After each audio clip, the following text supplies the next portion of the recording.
तो बेटा जी hello everyone. Last video में जो हमने पीरियड्स की बात की थी, पीरियडिक अरेंजमेंट्स की जो हमने बात की थी, उसी का कंटिन्यूएशन है बेटा। आज हम कर रहे हैं Mendeleev's periodic table. Periodic table क्योंकि इन्होंने इस चीज को कंसीडर किया था, इस चीज को इन्होंने समझ लिया था अच्छे से कि इंक्रीजिंग एटॉमिक मास है तो पीरियडिसिटी। एक्चुअली पीरियडिसिटी होता क्या है बेटा? पीरियडिसिटी होता है किसी फिक्स इंटरवल के बाद अगर कोई एलिमेंट अपनी प्रॉपर्टी सेम शो कर रहा हो, एक जैसी शो कर रहा हो, ठीक है, या तो वो प्रॉपर्टी उसकी धीरे धीरे बढ़ रही है एक के बाद एक, ठीक है, या घट रही है, यानी कि एक फिक्स इंटरवल के बाद अपने को रिपीट कर रहा है, तो पीरियडिसिटी। तो मेंडलीव पीरियडिक टेबल भी इसी थ्योरी पे बेस्ड है। उन्होंने क्या कहा कि properties of element are periodic function of their atomic masses. जो प्रॉपर्टीज है किसी भी एलिमेंट की, वो उसके इंक्रीजिंग एटॉमिक मास के हिसाब से ही उसकी प्रॉपर्टी होगी। कहने का मतलब ये कि अगर आप इंक्रीजिंग मास में चलते चले जाओ, ठीक है ना, टेबल भी उनका इसी तरह से बना हुआ है, ठीक है, इंक्रीजिंग मास के हिसाब से चलते चले जाओ तो हर एलिमेंट अपनी प्रॉपर्टी को एक फिक्स इंटरवल के बाद क्या करेगा? रिपीट करेगा। कैसी प्रॉपर्टी? केमिकल प्रॉपर्टी को रिपीट करेगा। अब ये देखो, यहाँ पे जो ये टेबल लिया गया, बहुत ध्यान से देखिएगा, मैं इसको पहले समझा देती हूँ कि ये टेबल बनाते टाइम पे बहुत अच्छा टेबल बना था। पता है उस वक्त जितने 63 एलिमेंट्स थे ना, 63 एलिमेंट्स को यहाँ पे एकोमोडेट करने की कोशिश की गई थी, ठीक है। वो बाद में कुछ पॉइंट्स रह गए थे जो नहीं एक्सप्लेन किए गए थे, पर इन्होंने कैसे अरेंज किया था? उन्होंने ये कहा था कि जितने भी एलिमेंट्स हैं वो ज्यादातर रिएक्टिव है या रिएक्शन करते हैं किसके साथ? ऑक्सीजन और हाइड्रोजन के साथ, यानी अपना ऑक्साइड और हाइड्राइड बनाते हैं। तो इस बेस पर उन्होंने 8 ग्रुप तैयार कर लिए थे। जो ये ओरिजिनल वाला जो उन्होंने जो बनाया था, 8 देखो ग्रुप तैयार कर दिए हैं वर्टिकल वाले। और अगर पीरियड्स की बात करें तो कितने पीरियड? 7 पीरियड। ये जो हॉरिजॉन्टल रोज है ना बेटा, ये हॉरिजॉन्टल रोज है पीरियड, और ये वर्टिकल कॉलम्स जितने भी हैं वो क्या है? ग्रुप। तो 8 ग्रुप और कितने पीरियड? 7 पीरियड। 8 ग्रुप में शुरू के जो 5 ग्रुप हैं वो नॉर्मल एलिमेंट्स हैं, ठीक है, और जो 8वां था, 8वां में देखो 3 रखे गए हैं, ठीक है। जो 8वां ग्रुप जो था, 8th ग्रुप जो था, वो ट्रांजिशन एलिमेंट वाला था, ठीक। अब इस टेबल को अगर ध्यान से देखोगे तो यहाँ पे इसके ऑक्साइड और हाइड्राइड के बेस पर इस तरह से कैटेगरी बनाई गई थी। देखो सब में इंक्रीजिंग एटॉमिक मास नजर आ रहा है। अगर आप ध्यान से देखिएगा तो यहाँ पे कितना आ रहा है, लिथियम पे कितना आ रहा है? 7, 9.1, 11, 12। देखो इंक्रीजिंग एटॉमिक मास के ऊपर से बहुत बढ़िया तरीके से पैटर्न से तैयार किया गया था। और जहां पे ऐसा हुआ कि 2 के बीच में बहुत लंबा गैप आ गया, जैसे यहाँ पे देखिए कैल्शियम पर आ रहा है 40.1, फिर सीधा किस पे आ रहा है? यहाँ पे मेरे पास कितना आ रहा है? 48.1। तो बहुत ज्यादा गैप है। तो बहुत स्मार्ट थे, इन्होंने क्या किया? बीच में जगह छोड़ दी। इन्होंने बीच में जगह छोड़ दी और उसका नाम उनको पता नहीं था, लेकिन उन्होंने बोल दिया कि इनका मास लगभग इतने के बराबर होगा। इनका नाम क्या है अभी उनको पता नहीं था, क्योंकि तब तक वो डिस्कवर हुआ ही नहीं था, ठीक है। हालांकि उन्होंने इसका नाम अपनी तरफ से भी एक दिया था, संस्कृत के ऊपर बेस्ड कुछ था, तो वो था हमारे पास, ठीक है। अब समझिए इसमें इन्होंने क्या किया। तो 2 चीजें वो मान के चले कि जो उनके ऑक्साइड बनेंगे और हाइड्राइड बनेंगे, हर वो एलिमेंट जिसके ऑक्साइड का फॉर्मूला या हाइड्राइड का फॉर्मूला मिलता जुलता है, उनकी केमिकल प्रॉपर्टीज भी क्या होंगी? सेम।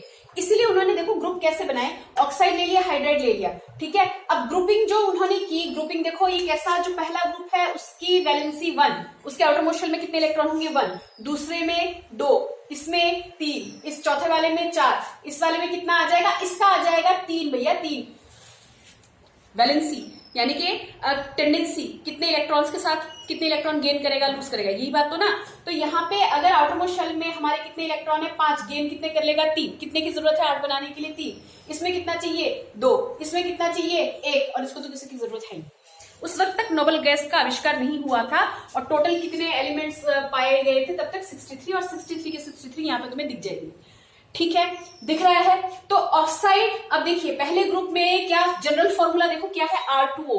तो इसके अंदर जितने भी आएंगे, यानी कि यहाँ पे तुम्हारा लिथियम, सोडियम, पोटेशियम जितने भी हैं, वो किस तरह से फॉर्मूला तैयार करेंगे? अगर पहला ग्रुप में लेती हूँ, क्या फॉर्मूला है? R2O, ठीक है। R की जगह पे क्या बैठ जाएगा? LiO, फिर NaO, ठीक है।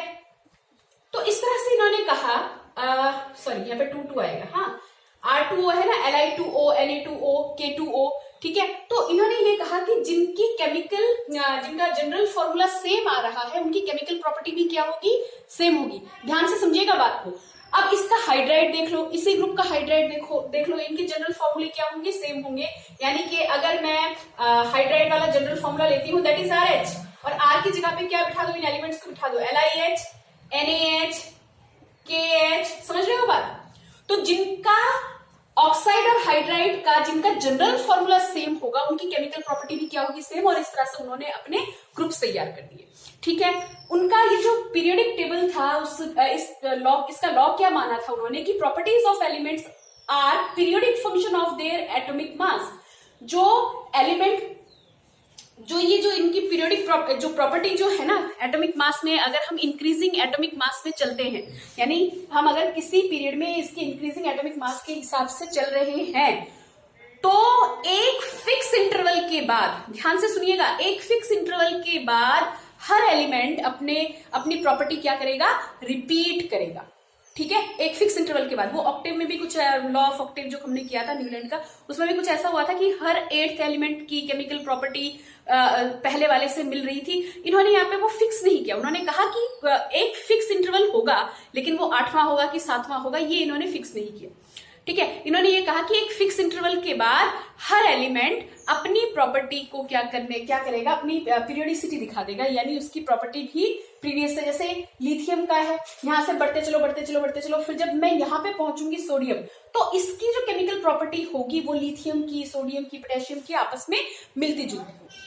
ठीक है, समझ में आ रहा है कुछ। ठीक है, तो ये उन्होंने बातें मानी, और ये अपना टेबल बनाते टाइम पे he was guided by two factors। ध्यान से देखिएगा कौन कौन से फैक्टर थे। Mendeleev was guided by two factors। पहला फैक्टर उन्होंने क्या मान लिया, पहला फैक्टर था कि जो टेबल अरेंज किया गया वो इंक्रीजिंग एटॉमिक मास पे, बार बार इस बात पे जोर दे रहे हैं क्योंकि जब हम न्यू पीरियोडिक टेबल पढ़ेंगे, है ना, तो उसमें थोड़ा सा अलग हो जाएगा ये। ठीक है, फर्स्ट फैक्टर जो माना गया वो ये माना गया कि जो टेबल बना उनका वो increasing atomic mass, first factor क्या था, इंक्रीजिंग एटॉमिक मास। ठीक है, atomic mass, actually time waste ना हो इसलिए मैं फटाफट से लिख के रख लेती हूँ। ठीक है, ओके, इंक्रीजिंग एटॉमिक मास। और दूसरा ये था कि जो ये एलिमेंट्स हैविंग, लिखो, elements having same chemical property,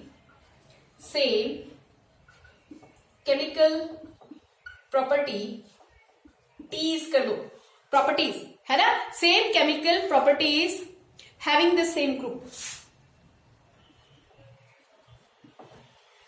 मतलब एक ग्रुप के अंदर वही एलिमेंट्स रखे जाएंगे जिनकी प्रॉपर्टी क्या है, सेम। अब देखो कितना मजेदार चीज की इन्होंने पीरियड बनाया, उस पीरियड में देखो 3rd तक चला से 4th में आके फर्स्ट सीरीज सेकंड सीरीज कर दिया। ठीक है, एटॉमिक मास के हिसाब से उन्होंने क्या किया, first series second series, 5th में ABB बोलते हैं बहुत से लोग। ठीक है, first series second series, 6th में फर्स्ट सीरीज सेकंड सीरीज। इसमें उन्होंने, अब देखिए कैसे ग्रुप्स तैयार किए, इसमें फर्स्ट सीरीज और सेकंड सीरीज का मतलब ये कि इनके आपस में बहुत ज्यादा प्रॉपर्टी मिलती होगी, यानी कि यहाँ पे हमारे पास ये जो 2 एलिमेंट्स हैं इनकी प्रॉपर्टी आपस में बहुत ज्यादा मिलती होगी, और इस ग्रुप में तो मिलती होगी, तभी तो इस ग्रुप में रखा गया है। सिमिलरली ये जो 2 हैं इनकी जो प्रॉपर्टी है ये आपस में बहुत ही ज्यादा मिलती होंगी, और इस ग्रुप के साथ भी कुछ मिलती होंगी। तो इसलिए उन्होंने इस तरह का अरेंजमेंट करके first series second series, first series second series करके तैयार किया। ठीक है, कुछ समझ में आ रहा है। तो this is Mendeleev's periodic table. कैसे बनाया गया, उन्होंने पीरियोडिसिटी का टर्म दिया। पीरियोडिसिटी का टर्म का मतलब क्या होता है कि एक फिक्स इंटरवल के बाद जो एलिमेंट है वो अपनी प्रॉपर्टी को रिपीट करता हुआ नजर आएगा किसी एलिमेंट के साथ। तो जिसके साथ रिपीट करता हुआ नजर आएगा या जिसके साथ मिलती जुलती प्रॉपर्टी होगी उसको एक ग्रुप में रखा जाएगा। बात समझ में आ रही है बेटा, यहां तक बात समझ में आ गई। 2 फैक्टर कौन कौन से वो मान के चले थे, किस बात से वो कैसे गाइड हुए थे कि जो मैं ये टेबल बना रहा हूं इसके अंदर इंक्रीजिंग एटॉमिक मास के हिसाब से बनाऊंगा। ठीक है, यानी कि कैसे बनाया गया, इंक्रीजिंग एटॉमिक मास के हिसाब से, और ये मान के बनाया गया कि जिनकी केमिकल प्रॉपर्टी सेम है वो सारे एलिमेंट एक ही ग्रुप में आने चाहिए। ठीक है, अब केमिकल प्रॉपर्टी करते टाइम पे हमें क्या ध्यान रखना पड़ेगा कि उसका ऑक्साइड इनके अकॉर्डिंग जो हम बात कर रहे हैं, ऑक्साइड और हाइड्राइड, जिनका जनरल फॉर्मूला सेम है, वो सारे के सारे एक ही ग्रुप में रखे जाएंगे। बोलो बात समझ में आई? ठीक है। अब इन्होंने देखो काफी इंटेलिजेंट इंसान थे, इन्होंने क्या किया कि कुछ ना जगह खाली छोड़ दी, समझ रहे हो, और ये भी प्रेडिक्ट कर दिया कि भविष्य में कोई अगर एलिमेंट ऐसा डिस्कवर हुआ जिसकी वैल्यू, जिसका जो मास है वो इन दोनों के बीच में कुछ आता होगा, वो यहाँ पे प्लेस किया जाएगा और उसकी केमिकल प्रॉपर्टी इसी ग्रुप के मेंबर्स के साथ मिलती जुलती होगी। समझ रहे हो बात? ठीक है ना। बाद में ये आविष्कार किए गए जो एल्युमिनियम के नीचे ये जो जगह खाली छोड़ी गई थी, यहाँ पे जब आविष्कार नहीं हुआ था तो इन्होंने अपने हिसाब से इन्होंने इसको नाम दे दिया कि इसी से मिलता जुलता होगा, तो इसका नाम रख दिया इका एल्युमिनियम, EKA, इका। ये एक संस्कृत वर्ड है बेटा, संस्कृत वर्ड है, इसके बारे में कोई आपसे पूछने नहीं वाला, बस समझ लो इस चीज को कि इन्होंने अपनी तरफ से नाम दे दिया इसका, इसके नीचे कर दिया यहाँ पे इका एल्युमिनियम। ठीक है। इका बोरॉन, जैसे सिलिकॉन का था यहाँ पे मैंने सिलिकॉन का कहाँ पे देखो, ये सिलिकॉन के नीचे ये जो जगह खाली छोड़ी हुई है ना, इसकी प्रॉपर्टी सिलिकॉन से मिलती जुलती होगी, इसका नाम इन्होंने क्या कर दिया, इका सिलिकॉन। इनको बाद में ना अलग अलग नाम मिल गए, ठीक है। जैसे इका एल्युमिनियम बाद में टर्म क्या हुआ, आज की डेट में इसको हम किस नाम से जानते हैं, गैलियम। किस नाम से जानते हैं, गैलियम। इका सिलिकॉन, जर्मेनियम, दोनों की प्रॉपर्टी क्या होती है, सेम होती है। ठीक है, समझ रहे हो। बोरॉन के नीचे जो खाली जगह बची उसको उन्होंने नाम दे दिया इका बोरॉन, जो बाद में स्कैंडियम के नाम से जाना जाता है, अब जो है ना स्कैंडियम। तो इन्होंने पहले ही प्रेडिक्ट कर दिया था कि इस गैप के बीच में बहुत ज्यादा गैप आ गया। ठीक है, जैसे मान लो यहाँ पे 40 है, यहाँ पे 40 है, यहाँ पे 48 है, तो इसके बीच में बहुत ज्यादा गैप है। तो उन्होंने सोचा कि डेफिनेटली कुछ एलिमेंट तो यहाँ पे आता होगा, तो उन्होंने उसकी जगह छोड़ दी कि भविष्य में अगर किसी ने इसे डिस्कवर किया तो उसको यहाँ पे फिट किया जा सकता है। बात समझ में आ रही है। अब देखिए, इसकी मेंडलीव साहब ने बहुत बढ़िया काम किया था। कुछ लोग तो ये भी कहते हैं, ऐसा सुनने में आता है कि उनको ये शायद सपने में आया था, ये टेबल उनको सपने में आया था। अब कितनी सच है कितनी झूठ हमें नहीं पता, चलो ठीक है, देखते हैं जो भी है। लेकिन ये टेबल बहुत बढ़िया था, लेकिन इसके लिए उनको कोई प्राइज वाइज कुछ भैया जी इका पिका लगा के भी कुछ नहीं। चलिए ठीक है, बहुत बढ़िया टेबल था। अब इसमें क्या कमियां थी और क्या खूबियां थी, यानी मेरिट्स और डिमेरिट्स दोनों ही हम करेंगे। तो सबसे पहले मेरिट की बात कर लेते हैं बेटा। कुछ इसको मिटा दो, दिख गया ये सारा का सारा टेबल, आपको याद करने की जरूरत नहीं है, आप बस समझिए इस चीज को। देखिए, इंक्रीजिंग एटॉमिक मास के ब्याज पे लिया गया था। एक ग्रुप में वही एलिमेंट रखे गए थे जिनकी केमिकल प्रॉपर्टीज क्या हो, सेम हो। किसके साथ देखोगे, ऑक्साइड और हाइड्राइड के साथ देखोगे। जिनका ऑक्साइड का फॉर्मूला और हाइड्राइड का फॉर्मूला एक जैसा है, उनको एक ही ग्रुप में रखा गया। ठीक है, अब इसकी खासियत देख लो, मेरिट्स देख लो कि इसकी मेरिट्स क्या थी। इसकी मेरिट्स और डिमेरिट्स के बारे में देख लेते हैं बेटा। इसकी क्या मेरिट्स थी, तो सबसे पहली बात तो मेरिट में ये आ गया था कि मेंडलीव पीरियोडिक टेबल क्या प्रेडिक्ट कर रहा था, कुछ ऐसे एलिमेंट्स के बारे में प्रेडिक्ट कर रहा था जिनके बारे में उस समय डिस्कवरी हुई ही नहीं थी। यानी मेंडलीव पीरियोडिक टेबल के बीच में उन्होंने कुछ ऐसी जगह भी छोड़ दी थी कि भविष्य में अगर कुछ नए एलिमेंट्स डिस्कवर हुए तो वहां पे वो फिट बैठ जाएंगी। जैसे स्कैंडियम के बारे में नहीं पता था, गैलियम के बारे में नहीं पता था, जर्मेनियम के बारे में नहीं पता था, लेकिन जब ये आविष्कार हुए तो वहां पे फिट बिठा दिए गए। और मजेदार चीज देखो, जो एलिमेंट आविष्कार नहीं हुआ उसकी प्रॉपर्टीज भी हमें पहले से पता थी कि उसका मास कितना होगा, डेंसिटी कितनी होगी। बात समझ में आ रही है। तो in this table, in his periodic table, the properties of several elements could be predicted on the basis of their position. बस पोजीशन देख के भी हम बता सकते थे कि ये जो एलिमेंट आएगा वहां पे उसका हमारे पास डेंसिटी कितनी होगी, मास कितनी होगी। ठीक है, और क्या चीजें, और फॉर्मूले ऑफ ऑक्साइड, फॉर्मूले ऑफ क्लोराइड, है ना, सारी चीजें, मेल्टिंग बॉइलिंग पॉइंट सब हम बता सकते थे। Mendeleev's periodic table could accommodate with the noble gases when they discovered। Mendeleev periodic table इस तरह से बनाया गया था कि जो नोबल गैसेस उस वक्त जो आविष्कार, उस वक्त जिनके बारे में पता नहीं था, उसको भी हम प्लेस कर सकते थे, क्योंकि उससे मेंडलीव पीरियोडिक टेबल डिस्टर्ब नहीं होता। समझ में आ रही है बात। यानी कि जो नोबल गैसेस तब तक डिस्कवर नहीं हुई थी, वो नोबल गैसेस भी मेंडलीव पीरियोडिक टेबल के साथ एकोमोडेट किए जा सकते थे, रखे जा सकते थे without disturbing the Mendeleev periodic table. ठीक, ये तो इसके मेरिट्स हो गए। डिमेरिट्स देखिए, डिमेरिट्स में क्या हो गया कि the position of isotope could not explain. अब आइसोटोप्स क्या होते हैं, बेटा, आइसोटोप्स होते हैं जैसे हमारे पास हो गया 1H1, राइट, ये मेरे पास एटॉमिक मास क्या हो जाए, जिनका डिफरेंट हो जाए, ठीक है, 2H। जैसे क्लोरीन है, क्लोरीन 35, क्लोरीन 37, ठीक है, अलग अलग हैं, तो ये तो भैया गड़बड़ हो गई, ये गड़बड़ हो गई, क्योंकि क्लोरीन को जहां बिठाया गया था, अब क्लोरीन 37 की अगर बात करेंगे तो उसका तो ग्रुप ही चेंज हो गया।